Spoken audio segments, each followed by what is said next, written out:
আমার এই রিক্সা চালানোর টাকা দিয়ে আমার বউরে মাস্টার্স পড়াইতেছি। আজকে যদি আমরা এটা বন্ধ করে দিই, আমার বউ পড়ালের দায়িত্ব কে নিব? সরকার নিব? কোন সরকার নিব না? যারা যারা কইতেছে না নিব, এরা যদি নেয় কোক, আমার গাড়ি আমি 1 কোটি পেট্রোল দিয়ে পুরালাম। এই যে আমাদের অটো রিক্সার পিছে ভাই, খালি তো আমরাই না, আমি বলি একটা ডিভেন্সেলের কোম্পানি চলতেছে, একটা রিং এর কোম্পানি চলতেছে, একটা বডি যে কাঠ বানায়, বডির গ্রেস চলতেছে, একটা হুড কামানি বানায় যারা, হেরা চলতেছে। একটা অটোর পিছে 20 জন মনে করেন গা নির্ভরশীল। একটা জিনিস বন্ধ করলে তো 20 জনের খাবার নষ্ট। আমগুলো একটা ব্যবস্থা করে দিতে পারেন। এটা অবৈধ, ঠিক আছে, অবৈধ একটা ব্যবস্থা তো করে দিতে পারেন। যদি হুট করে যদি কয় যেটা বন্ধ, তাহলে এত সময় কি করা হইব? যখন স্টুডেন্ট আন্দোলন হইলো, যখন স্টুডেন্ট কুলাইতে পারতেছে না, মেথর, সুইপার, কুলি, রিক্সাওয়ালা, সিনজালা, ভ্যানওয়ালা, টেম্পোওয়ালা, বাসওয়ালা সবাই গেছে। আমগো যদি হঠাৎ করে যদি কয় হেগোটা শেষ, আমগো যদি কয় উঠতে জায়গা, আমরা কই যাবো? 10-12 লাখ শ্রমিক, 64 জেলার ভিতরে সব জেলায় অটো আছে, 64 জেলার ভিতরে 64 জেলায় অটো আছে। হঠাৎ জড়ি করে কয় ভাই কই, হঠাৎ কথা শুনেন, আমি কই কথা বুঝেন ভাই, আমি কথা কই। হঠাৎ করে যদি বন্ধ করে দিতে কয়, তাহলে তোমায় বন্ধ করা সম্ভব না। এতগুলো মানুষে কি খাবো আমরা? আমার যেমন এই অটোর টাকা দিয়ে আমার বউরে আমি মাস্টার্স পড়াইতেছি ভাই, আমার ফ্যামিলিতে কেউ দেখে না, আমার শ্বশুর বাড়ির ফ্যামিলি। আমার এই রিক্সা চালানোর টাকা দিয়ে আমার বউরে মাস্টার্স পড়াইতেছি। আজকে যদি আমরা এটা বন্ধ করে দিই, আমার বউ পড়ালের দায়িত্ব কে নিব? সরকার নিব? কোন সরকার নিব না? যারা যারা কইতেছে না নিব, এরা যদি নেয় কোক, আমার গাড়ি আমি 1 কোটি পেট্রোল দিয়ে পুরালাম।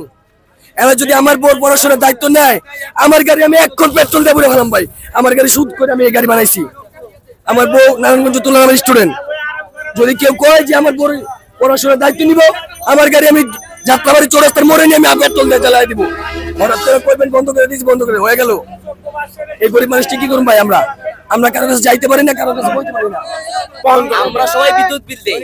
যদি এইখানে কেউ অবৈধ কোনো পন্থা অবলম্বন করে, সেটা করে হয়তো গ্যারেজ কর্তৃপক্ষ, আর না হলে হচ্ছে আপনার এই বিদ্যুৎ অফিস কর্তৃপক্ষ। ঠিক আছে, বিদ্যুৎ অফিস কর্তৃপক্ষ 5000 টাকা নিয়ে যাও তোমার বিল এমনি এমনি, 900 ওনারা করে, গ্যারেজ ওনারাও টাকা দেয়, আমরাও টাকা দেই, এই ব্যাপারে সুনিশ্চিত। এখন আমাদের ব্রেকিং সিস্টেম দুর্বল, ব্রেকিং সিস্টেম এই গাড়ি কিভাবে মডিফাই কইরা চলার উপযোগী করা যায় সেই দিকে আগানো উচিত।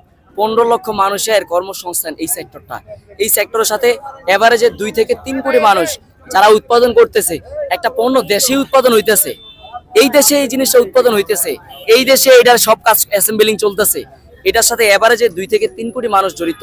3 কোটি মানুষের একটা কর্মসংস্থানের জায়গা, এই জায়গাটাকে কিভাবে শক্ত করা যায়, কিভাবে সড়কে চলার উপযোগী করা যায়। আর দুর্ঘটনার বিষয় বলে সবচেয়ে বেশি দুর্ঘটনা ঘটে মোটরসাইকেল, সবচেয়ে বেশি দুর্ঘটনা ঘটে মোটরসাইকেল, সবচেয়ে বেশি। ঢাকা শহরে যত লোকাল দেখেন, ঢাকা শহরে যত পাবলিক বাস বা লোকাল পরিবহনগুলো চলে, 70% গাড়ির কোনো ফিটনেস নাই, 70% গাড়ির কোনো ফিটনেস নাই। ওই গাড়িগুলো কিভাবে চলে? এই যে লেগুনা বলেন, টেম্পো বলেন, এই গাড়িগুলার 70% আমরা চ্যালেঞ্জ করে বলতে পারি 70% গাড়ির কোনো ফিটনেস নাই। জাস্ট গুজা মিল দিয়ে 2 নম্বরে কাজ করে সার্জেন্টের টাকা দিয়ে এমনি এমনি খাওয়াইয়া মোটামুটি চলতেছে। তাহলে আমরা তো অবৈধ পন্থা চাইতেছি না। যদি সরকার চায়, আমরা বাৎসরিক ট্যাক্স রেজিস্ট্রেশন নাম্বারের মাধ্যমে বাৎসরিক ট্যাক্স দিতে আমরা রাজি আছি।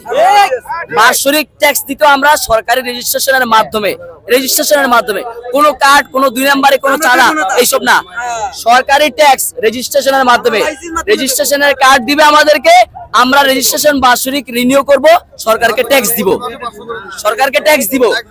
প্রতি বাৎসরিক। তাও এটা চলতে হবে, এটাই হচ্ছে কথা। মডিফিকেশন আসতে পারে। আপনারা বুয়েট থেকে বাংলাদেশের সর্বোচ্চ ইঞ্জিনিয়ারিং সেক্টরের যে প্রকৌশল বিশ্ববিদ্যালয়, বুয়েট থেকে একটা স্ট্যান্ডার্ড নির্ধারণ করেন যে কোন স্ট্যান্ডার্ড ফলো করলে এই গাড়িগুলো রাস্তায় চলার উপযোগী, ব্রেকিং সিস্টেমটা কিভাবে করলে রাস্তায় গাড়িগুলো চলার উপযোগী, ওই পন্থা অবলম্বন করেন। ব্যান করার চিন্তা করেন না। ব্যান করার চিন্তা করলে বাংলাদেশের মানুষ আপনাদেরকে ব্যান করে দিবে, আমি বলে দিলাম।